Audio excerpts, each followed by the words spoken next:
आज के शो में। रेंजर्स इख्तियारात अदम तौसी, कराची ऑपरेशन मुतासिर होने का खदशा, कारकर्दगी का एतराफ, इख्तियारात पर एतराज, तजाद क्यों?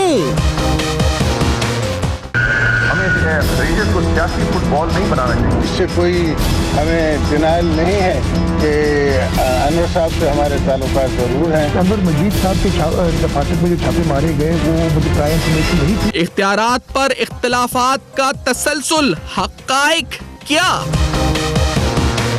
इख्तियारात मामले पर सूबा वफाक तनाव, सियासी या कानूनी? अब ये नहीं हो सकता कि हम उन्हें मुतलका इख्तियारात न दें और रेंजर्स से ये तवक्को करें कि वो डिलीवर करेगी। मैं उम्मीद रखता हूँ, कोर्टों में मेरा पूरा यकीन है डॉक्टर आसिफ को इंसाफ मिलेगा। क्या सिंध हुकूमत को हालात की संगीनी का एहसास?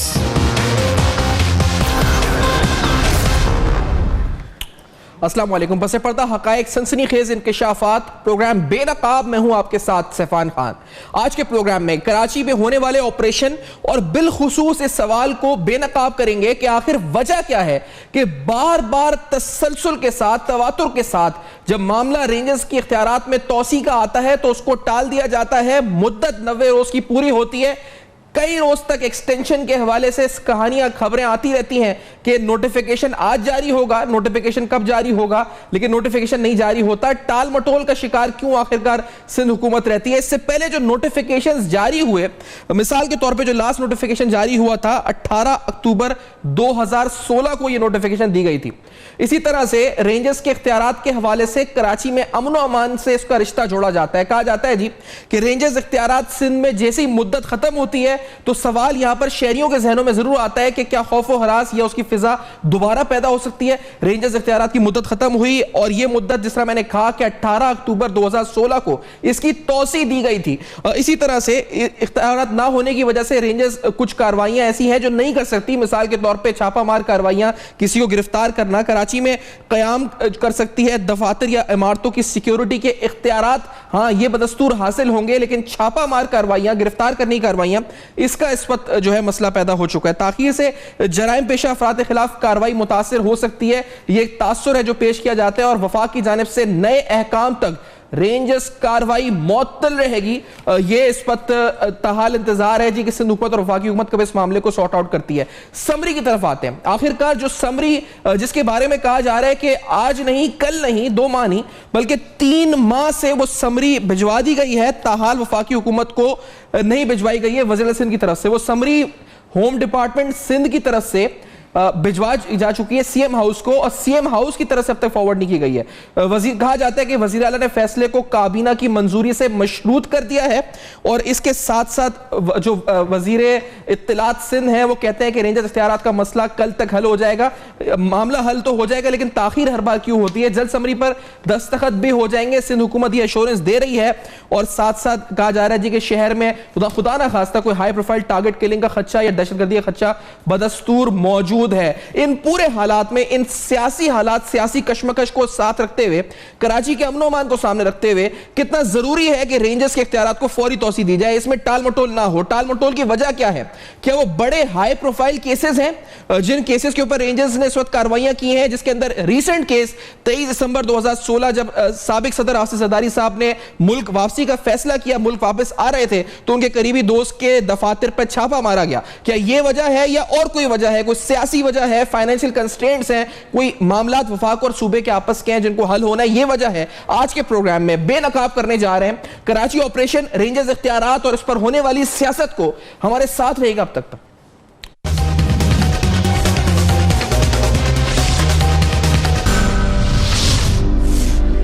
हमें रेंजर्स को सियासी फुटबॉल नहीं बनाना चाहिए। इससे कोई हमें डिनाइल नहीं है कि अनवर साहब से हमारे ताल्लुकात ज़रूर हैं। अनवर मजीद साहब के डिपार्टमेंट में जो छापे मारे गए वो मुझे प्राइम इंफॉर्मेशन नहीं थी। सूबों से लाताल्लुकी करना, सूबों के मौक़िफ़ को छोड़ देना, सूबों के अवाम के फैसले को ना कबूल करना, सूबे के मैंडेट के खिलाफ साजिश करना, ये नाकाबिल बर्दाश्त है। अब ये नहीं हो सकता कि हम उन्हें मुतल्लका इख्तियारात न दें और रेंजर्स से ये तवक्को करें कि वो डिलीवर करेगी। मैं उम्मीद रखता हूँ, कोर्टों में मेरा पूरा यकीन है डॉक्टर आसिफ को इंसाफ मिलेगा। Welcome back. आप देख रहे हैं बेनकाब। वजह क्या है कि हर 90 रोज बाद रेंजर्स के इख्तियारात का मसला, रेंजर्स के इख्तियारात में तोसी का मसला उठता है, टाल दिया जाता है, फिर कुछ दिन बाद ताल्लुकात बेहतर होते नहीं होते, लेकिन जो ताख़ीर होती है वो ख़त्म होकर इख्तियारात को बहाल कर दिया जाता है, तोसी कर दी जाती है और इख्तियारात के अंदर। वजह आखिरकार क्या है कि हर 90 रोज़ बाद कराची में हमें ये देखना पड़ता है। मेरे साथ प्रोग्राम में खुर्रम शेख ज़मान साहब पाकिस्तान तहरीक इंसाफ के सीनियर रहनुमा कराची में ज्वाइन कर रहे हैं। मेरे साथ मौजूद स्टूडियो में हाफिज़ नईमुर रहमान साहब जमात इस्लामी के अमीर हैं, कराची में ज्वाइन कर रहे हैं थ्रू DSNG हमारे साथ और एयर मार्शल शाहिद लतीफ़ साहब सीनियर दिफाई तज़्ज़ियानिगार हैं, कराची ऑपरेशन को बड़ी गहरी नज़र से देखते हैं। तीनों का बहुत बहुत शुक्रिया प्रोग्राम में ज्वाइन किया। हाफिज नईमुर रहमान साहब की तरफ पहले आते हुए, हाफिज साहब, आपके नजदीक रेंजर्स के इख्तियारात में तोसी ना होने से कराची ऑपरेशन पर कोई फर्क पड़ता है या नहीं पड़ता? और दूसरी बात, क्या जानबूझकर इसको टाल दिया जाता है? हर बार हर 90 रोज बाद हम ये सूरत हाल क्यों देखते हैं? हाफिज नईमुर रहमान साहब, आपकी नजर में। बिस्मिल्लाहिर्रहमानिर्रहीम। देखिए, जहां तक रेंजर्स के इख्तियारात में तोसी की बात है तो ये एक इन्होंने रूटीन बना लिया है। इख्तियारात तो इन्हें देने पड़ेंगे और जाहिर है कि अब तक का ट्रैक रिकॉर्ड ये है कि जिस विकेट पर ये सब लोग मौजूद हैं, कोई भी अगर अपना कोई मौक़िफ़ रखता है तो उसके अंदर ना इतना दम है ना इतनी विल है कि उसके मुताबिक सस्टेन कर सके। इख्तियारात तो इनको देने पड़ेंगे। अब आए इस बात की तरफ कि इख्तियार मिलना चाहिए कि नहीं मिलना चाहिए। देखें, किसी भी महज़्ज़ब माशरे में ये अच्छा नहीं है कि मुआशरों के अंदर सियासत भी चलती हो, सियासी अमल भी चलता हो, जमहूरियत भी हो और फौज के जरिए और रेंजर्स के जरिए से पूरी सोसाइटी को ऑपरेट किया जाता हो। लेकिन हालात ऐसे बना दिए गए हैं, जो गवर्नेंस है इन सब हुकूमतों की जो आज हुकूमत में है वो पहले 3-4 मरतबा हुकूमत कर चुके हैं। और ऑपरेशन पे जो लोग कहते थे कि फौज को आना चाहिए, यानी MQM वाले कहते थे कि फौज के जरिए से ऑपरेशन होना चाहिए, तो उनको रेंजर्स का ऑपरेशन भी कबूल नहीं होता है। वो भी इनके साथ हुकूमत में शामिल रहे और हर हुकूमत में शामिल रहे। तो इन सब लोगों ने जो 30 साल से ही कह लें अगर गवर्नेंस की है तो बैड गवर्नेंस की है, बदअमनी पैदा की है, कातिलों की सरपरस्ती की है, दहशतगर्दों को फरोग दिया है, भत्ताखोरी इनके जो है वो बिल्कुल नाक के नीचे होती रही, बल्कि उसको सपोर्ट मिलती रही। जब ये सब काम इन लोगों ने खुद किए हैं तो अब अगर रेंजर्स इख्तियार मांगकर दहशतगर्दों को या टारगेट किलर्स को पकड़ती है तो उसको इख्तियार देना चाहिए। इसलिए कि ये सब कहते हैं, एक सांस में कहते हैं इख्तियार नहीं मिलना चाहिए, दूसरी सांस में कहते हैं रेंजर्स ने अमन बहाल कर दिया है। जब अमन बहाल कर दिया है तो ये अमन मौजूद रहना चाहिए। क्यों स्ट्रीट क्राइम्स दोबारा से बढ़ना शुरू हो गए हैं? क्यों जो है वो प्रोसिक्यूशन अब सिंध हुकूमत की तरफ से नहीं हो रही है? अब ये वो सवाल है कि जिसकी बुनियाद पर खुद सिंध हुकूमत को कटहरे में खड़ा करना चाहिए कि जिन लोगों पर GITs बनी है उनकी प्रोसिक्यूशन सिंध हुकूमत क्यों नहीं कर रही है। अगर ये सारे लोग आजाद हो जाएंगे तो अब तो इंतजाम ये हो गया है कि बैड दहशतगर्द और गुड दहशतगर्द, लेकिन हाफिज साहब, बैड टारगेट किलर और गुड टारगेट किलर अब -1 करने के बाद बाकी सारे धुल गए, तो ये जो सर वजह क्या है? मतलब ये शुरू कर देंगे दोबारा। ये सियासी वजह है कोई जिसकी वजह से ताखीर हो रही है? हाफिज नईमुर रहमान साहब, ये कोई मामला कानूनी पेचीदगी है? ये मामला फाइनेंशियल, प्योर फाइनेंशियल कोई आपस में वफाक और सिंध के मामलात हैं जो आपस में लेन देन का मामला है? सियासी मसला है? मसला किधर है जिसकी वजह से होती तो है, ये करनी तो पड़ती है लेकिन डिले हो जाता है इसके अंदर? मसला आपकी नजर में क्या है वो मसला? मेरे ख्याल है ये सारी चीजें मौजूद हैं। अच्छा, ये सारी चीजें मौजूद हैं और इनका एक हमेशा से ये रहा है कि करप्शन के हवाले से रेंजर्स जो है वो कुछ ना करें। और रेंजर्स ने पिछले दिनों जब करप्शन के हवाले से छापे वापे मारे थे और लोगों को पकड़ा था तो पीपल्स पार्टी ने उस पर सबसे ज्यादा इख्तिलाफ किया था। मेरा ख्याल ये है कि पहले तो ये सारे लोग असम्बलियों से फौजी अदालतों की मंजूरी देते हैं और रोते हुए दस्तखत कर देते हैं। फिर ये लोग जो है प्रोटेक्शन ऑफ पाकिस्तान के नाम से कवानीन को, पीपल्स पार्टी हो या मुस्लिम लीग नून हो या MQM हो, सब उसको सपोर्ट करते हैं। फिर उसके बाद ये होता है कि ये आखिर में आकर कहते हैं कि ऑपरेशन भी होना चाहिए और फिर जब अपने ऊपर पड़ती है तो कहते हैं कि ऑपरेशन नहीं होना चाहिए। तो ये जो दो बातें हैं ये नहीं होनी चाहिए। एक उसूली मौक़िफ़ होना चाहिए।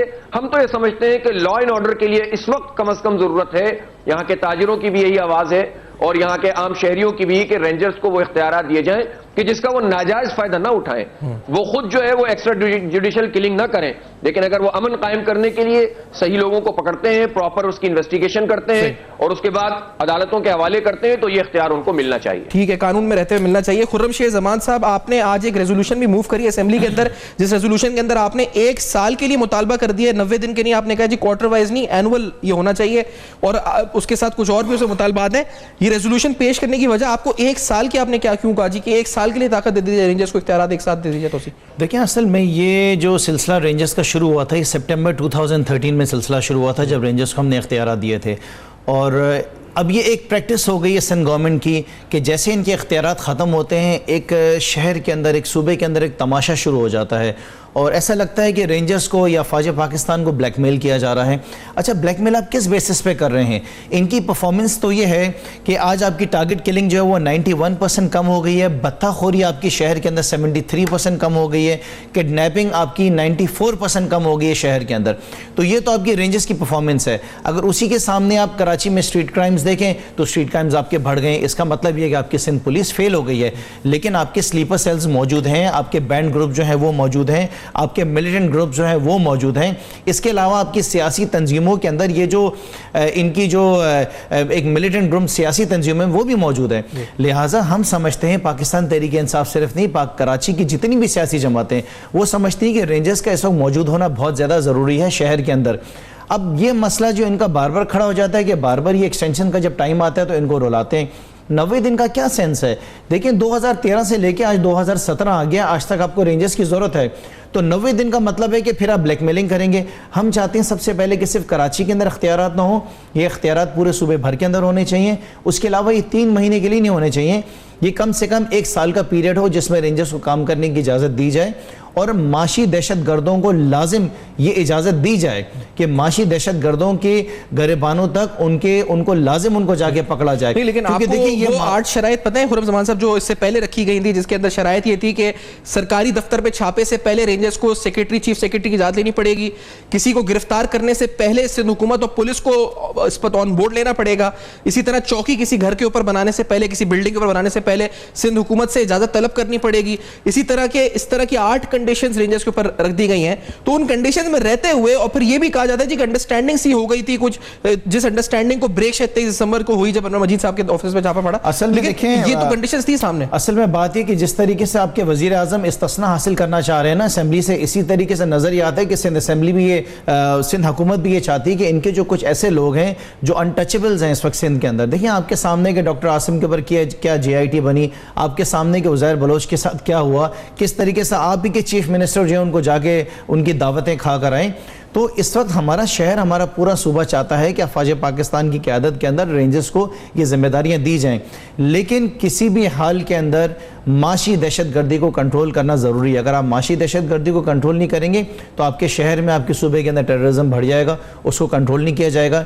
ये चीज़ें हमने देखी है कि सूबे सिंध के अंदर जो करप्शन हुई है, उस करप्शन का पैसा जो है दहशत गर्दी के अंदर इस्तेमाल हुआ है। करप्शन का पैसा जो है वो सियासी जमातों ने असला ख़रीदा उससे। ये चीज़ें साबित हुई, JITs में सामने आई हैं बहुत सारी चीज़ें, और इल्ज़ामात भी लगते रहे, केसेस सामने भी आए। लेकिन बात यह है कि जो जिम्मेदारी इस वक्त सिंध हुकूमत की है प्रोविंशियल लेवल के ऊपर, कि आप अपनी प्रोसिक्यूशन को जो है उसको ठीक करें, आप अपने सिस्टम को ठीक करें। रेंजर्स ने जो है अंदाजन 2847 जो है क्रिमिनल्स को पकड़ा था, जिसके अंदर दहशतगर्द भी थे, जिसके अंदर टारगेट किलर भी थे, जिसके अंदर किडनैपिंग फॉर रैंसम के भी लोग जो है शामिल थे। उसमें से कितने लोगों को जो है सजाएं मिली? हमने तो ये देखना है ना, रेंजर्स ने अपना काम पूरा कर लिया, लेकिन हमारी ये सिंध हुकूमत की जिम्मेदारी है कि उनको सजाएं तो हो, ठीक है, वो फिर थानों से छूट जाते हैं। इसलिए आपने 1 साल का मुतालबा कर दिया कि 1 साल तक तौसी जो है इस वक्त देनी चाहिए। खुर्रम शेख जमान साहब ने रेजोल्यूशन आज मूव की है।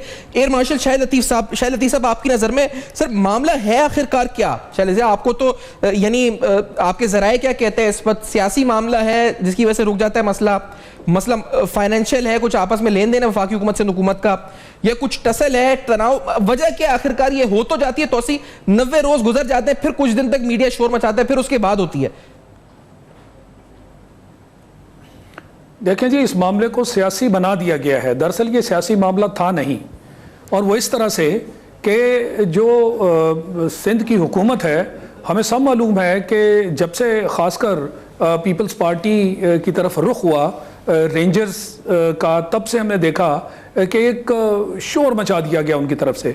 इससे पहले जब 9-0 की तरफ उनका रुख था तो पीपल्स पार्टी की तरफ से कोई किसी किस्म के बयान नहीं आ रहे थे, मगर जो ही इनकी तरफ रुख किया गया हमने देखा कि जरदारी साहब के वो बयानात और वो उनके जलसों के अंदर जिस तरह उन्होंने शोरो गुल मचाया, और उसके बाद वो बाहर चले गए ये कहते हुए कि जी हम फौज की ईंट से ईंट बजा देंगे, यानी ये उनका रिएक्शन था। ये आज से 1.5 साल पहले की बात है जब ये रेंजर्स के ऑपरेशन शुरू हुए थे, तब से लेकर आज तक उनको बाकायदा रेंजर्स के खिलाफ उनकी शिकायत हैं, उनको शिकवे हैं। और इससे पहले MQM, उसके बाद PPP, यानी जिस तरफ भी रेंजर्स का रुख हुआ और वो कौमी मफाद में था, तो इनकी तरफ से आवाजें इस तरह की उठी कि जी किसी एक पार्टी को या सियासी पार्टियों को दीवार से लगाने की कोशिश की जा रही है, जबकि हकायक इसके बिल्कुल बरअक्स हैं। हमने देखा कि अगर पहले एक सियासी पार्टी थी तो फिर दूसरी भी आ गई, उसके बाद कलअदम जमातों की तरफ उनका रुख हुआ। यानी आज उसका नतीजा यह है कि आप देखिए पूरे सिंध में अभी इदाद व शुमार जो पेश किए जा रहे थे वो हकायक हैं और लोगों ने सुख का सांस लिया है, और ये लोगों के वसीतर मफाद में है, ये कोई पार्टी रिलेटेड मामला नहीं है। और जब इन सारी चीज़ों से अफाका हुआ और सिंध जो है उसमें अमन की सूरत हाल हम बेहतर करने में कामयाब हुए, तो ये सियासी पार्टियां, इनका ये कहना कि जी ये तो सियासी पार्टियों को विक्टिमाइज करने की कोशिश की जा रही है, ऐसा नहीं है। और अगर इनको भी विक्टिमाइज करने की कोशिश है तो क्या सुप्रीम कोर्ट का वर्डिक्ट हमें याद नहीं है, उनका फैसला कि यहां सियासी पार्टियों ने अपने अस्करी विंग बनाए हुए हैं, उन्होंने दहशतगर्दी की। सियासी पार्टियों ने जो कि लोगों की नुमाइंदा हैं। शाह साहब, एक चीज इसकी तस्दीक या तरदीद मैं आपसे चाहूंगा, आपके जरा आप किस बारे में क्या, क्योंकि ये कहा गया कि ऐसी कोई अंडरस्टैंडिंग हो चुकी थी सिंध हुकूमत और रेंजर्स की कि अब अगर पीपल्स पार्टी या सिंध गवर्नमेंट के किसी नुमाइंदे पर रेंजर्स कार्रवाई करती है उसके खिलाफ, तो पहले उनको एतमाद में लिया जाएगा, जो कि 23 दिसंबर को नहीं हुआ जब जरदारी साहब पाकिस्तान वापस आ रहे थे, जिस वजह से ये ताखीर हमें सीएम हाउस में समरी रखी हुई है 1 माह से, लेकिन उस पर दस्तखत नहीं हो रहे। ये एक रीजन है क्योंकि वो एतमाद ब्रीच हुआ, कोई अंडरस्टैंडिंग थी आपस में रेंजर्स की और सिंध हुकूमत की। इसमें कोई गलत सही बात है, तरदीद है, तस्दीक कर सकते हैं आप अपने जराए से? शाह लतीफ साहब, कोई ऐसी बात है? देखें जी, जहां तक मेरे इल्म में है, आप जब भी उनसे इजाज़त लेने की कोशिश करेंगे या आप किसी ऑपरेशन से पहले उनको इन्फॉर्म करेंगे तो 100% समझ लीजिए कि वो बात लीक हो जाएगी, और लीक होने के बाद जिसके खिलाफ एक्शन होने जा रहा है वो उनको नहीं मिलेगा।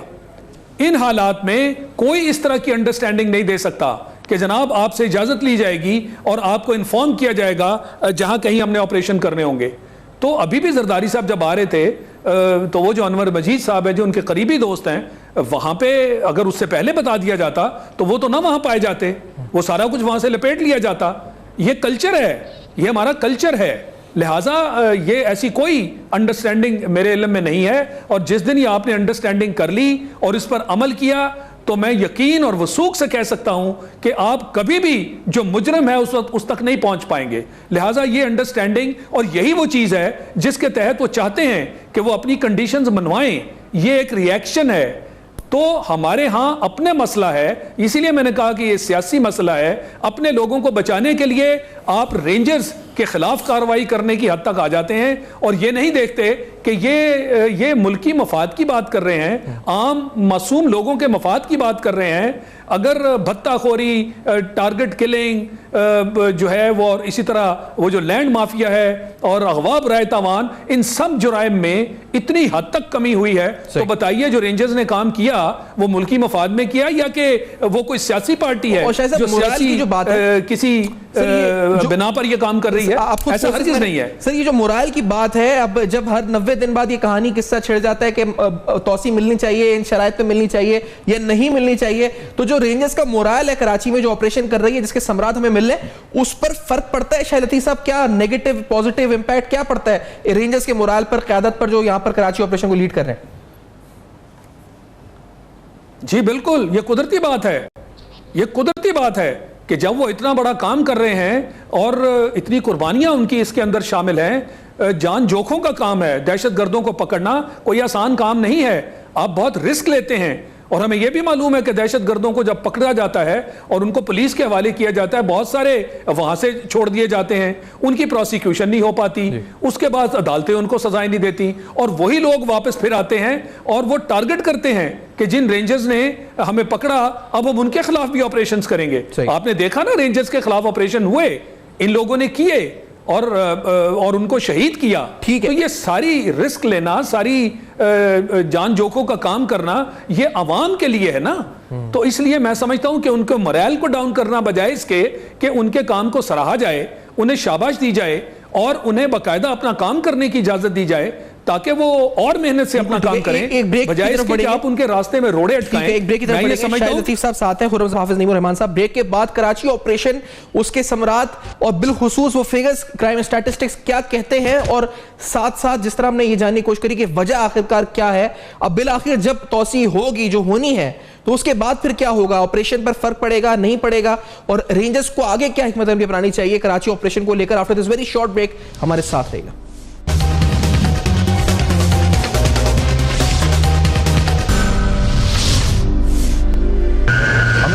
रेंजर्स को सियासी फुटबॉल नहीं बनाना चाहिए। इससे कोई हमें डिनाइल नहीं है कि अनवर साहब से हमारे ताल्लुकात जरूर हैं। अनवर मजीद साहब के डिपार्टमेंट में जो छापे मारे गए वो मुझे क्राइम कमेटी नहीं थी। सूबों से लातल्फी करना, सूबों के मौक़िफ़ को छोड़ देना, सूबों के अवाम के फैसले को ना कबूल करना, सूबे के मैंडेट के खिलाफ साजिश करना, ये नाकाबिल बर्दाश्त है। अब ये नहीं हो सकता कि हम उन्हें मुतल्लका इख्तियारात न दें और रेंजर्स से ये तवक्को करें कि वो डिलीवर करेगी। मैं उम्मीद रखता हूँ, कोर्टों में मेरा पूरा यकीन है डॉक्टर आसिफ को इंसाफ मिलेगा। Welcome back. आप देख रहे हैं बेनकाब। प्रोग्राम में मेरे साथ मौजूद खुर्रम शेख जमान साहब पाकिस्तान तहरीक इंसाफ से, हाफिज नईमुर रहमान साहब जमात इस्लामी से हमें मौजूद है हमारे साथ, और ए मार्शल शाहिद लतीफ साहब सीनियर दिफाई तज़्ज़िया-निगार इस्लामाबाद से प्रोग्राम में मौजूद हैं। कराची ऑपरेशन, रेंजर्स की कार्रवाइयां, रेंजर्स के इख्तियारात में तोसी, आज प्रोग्राम में गुफ्तगू हो रही है। बेनकाब कर रहे हैं वजह को कि वजह क्या है जिसकी वजह से तोसी नहीं होती है। ये फिगर्स सामने जो आपके सामने इस वक्त आ रहे हैं, ये मोबाइल फोन छीनने के फिगर्स अगर आप देख लें, सिर्फ इस साल के शुरू के 8 दिन के अंदर 600 के करीब ऐसी वारदातें हो चुकी हैं। पिछले साल 34,000 टेलीफोन छिन चुके हैं, शहरी अपने मोबाइल फोन से महरूम हो चुके हैं। यहां पर कराची ऑपरेशन के फायदे हमने गिनवाए, बदतखोरी में कमी, दहशतगर्दी में कमी, किडनैपिंग फॉर रैंसम में कमी, लेकिन हाफिज नईमुर रहमान साहब, टेलीफोन छीनना ये कम नहीं हो सका कराची ऑपरेशन में। रेंजर्स क्या इसमें रेंजर्स का नहीं कर सकी, पुलिस की फॉल्ट है, कौन कहां फॉल्ट पर है हाफिज नईमुर रहमान साहब, जो कराची के शहरी खौफ हरास में मुब्तला है? जी हाँ, ये स्ट्रीट क्राइम्स में भी कुछ कमी आई थी, लेकिन पिछले कई महीने से ये क्राइम्स बढ़े हैं, और ये रेंजर्स के लिए भी, पुलिस के लिए भी और पूरी हुकूमत के लिए एक सवालिया निशान है कि जब इतनी बड़ी तादाद में गिरफ्तारियां हुई हैं तो ये सब क्यों हुआ है। असल में देखें, प्रोसिक्यूशन जब नहीं होती तो जेल के अंदर भी नेटवर्क बन जाते हैं, और इस वक्त भी उन तमाम जमातों के लोगों के नेटवर्क जेल के अंदर बने हुए हैं कि जो कभी हुकूमत में होती हैं, कभी नहीं होती हैं, कभी इत्तेहाद में होती हैं, कभी नहीं होती हैं, और ये नेटवर्क जेल से चल रहे होते हैं बाहर भी, इसलिए कि पूरा निजाम करप्ट है। इसलिए मैं समझता हूं कि अगर ऑपरेशन अपनी सही डायरेक्शन में नहीं जारी रहेगा और प्रोसिक्यूशन प्रॉपर नहीं होगी तो ताजा दम लोगों की सरपरस्ती करने वाले वो लोग भी सामने आ जाएंगे कि जिनको अब धोने का अमल जारी है। मसलन मैं आपसे कहूं कि ये जो सियासी मुफाहमत है ना, जो एस्टेब्लिशमेंट भी करती है और जो हुकूमतें भी करती हैं, ये बड़ा गरक करती है। -1 करने के बाद 30 साल से जराइम में शरीक सारे साफ सुथरे नहीं हो सकते, लेकिन जब आप उनको साफ सुथरा करने का अमल शुरू करेंगे और उनको ऐसे पोर्ट्रे करेंगे कि सारा मसला ही हल हो गया, तो फिर जब प्रोसिक्यूशन नहीं होगी और लोग जेल से छूटेंगे तो यही ताजा दम लोग, यही उनके सरपरस्त बन जाएंगे और हमारी जान नहीं छूटेगी कराची के लोगों की।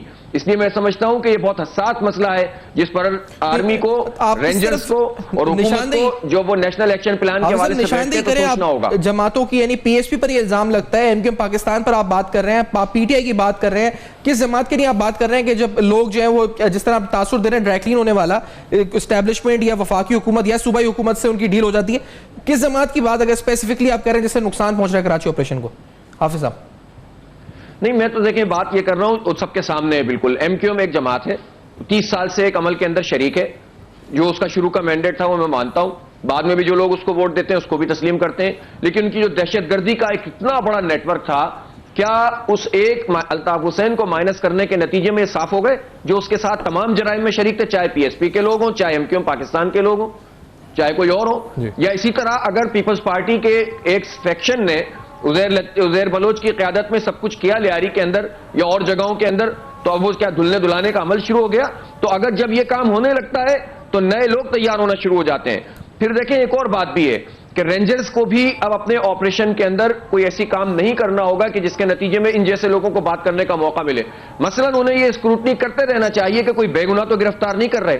मेरे इल्म में ऐसे लोग आते हैं कि जब आप पकड़ने जाते हैं तो असल मुजरिम के साथ साथ 2-4 और लोग भी आप पकड़ लेते हैं और उनको छूटने में बहुत वक्त लगता है। तो अपने पूरे अमल को भी ठीक करना होगा और हुकूमत को अगर जराइम खत्म करने हैं तो अपनी विल का इजहार भी करना होगा और सबके लिए ओपन करना होगा और अक्रॉस दी बोर्ड ये आपको ऑपरेशन करना होगा और ये इख्तियार तो इनको देना ही पड़ेगा।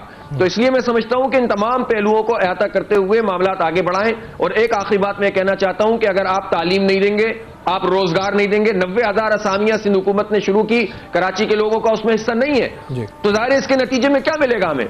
इसके नतीजे में आप चोर उचक्के ही पैदा करेंगे ना, इस नेचर ही पैदा करेंगे। तो आप इन तमाम चीजों, नेशनल एक्शन प्लान में तमाम चीजें शामिल थी, रोजगार की फराहमी, तामीर, तालीम, सेहत, सड़कों की तामीर और ये तमाम, लेकिन आज कचरे का ढेर बना हुआ है हमारा शहर। तो इसलिए मैं समझता हूं कि इन तमाम पहलुओं को देखना पड़ेगा। अच्छा खुर्रम साहब, ये जो बात उन्होंने की है प्रोसिक्यूशन वाले पहलू पे आपने बात की, इससे पहले ये ड्राई क्लीनिंग की बात भी कर रहे हैं, लेकिन जो स्पेसिफिकली कराची ऑपरेशन है उसका एक पहलू ये भी है कि बड़े लोग गिरफ्तार होते हैं, बड़ी बड़ी जीआईटी सामने आती हैं, उसके बाद जब अदालत में जाते हैं तो चार्ज साबित ही नहीं हो सकता।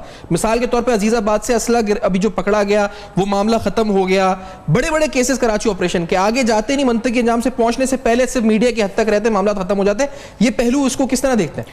असल में देखें, ये जो फसाद की जड़ है ना, फसाद की जड़ मतलब हर चीज़ का कुछ ना कुछ तो होगा। क्या वजह है कि ये फसाद की जड़ इस वक्त आपकी सिंध हुकूमत है, सबसे बड़ा मसला ये इनके साथ है।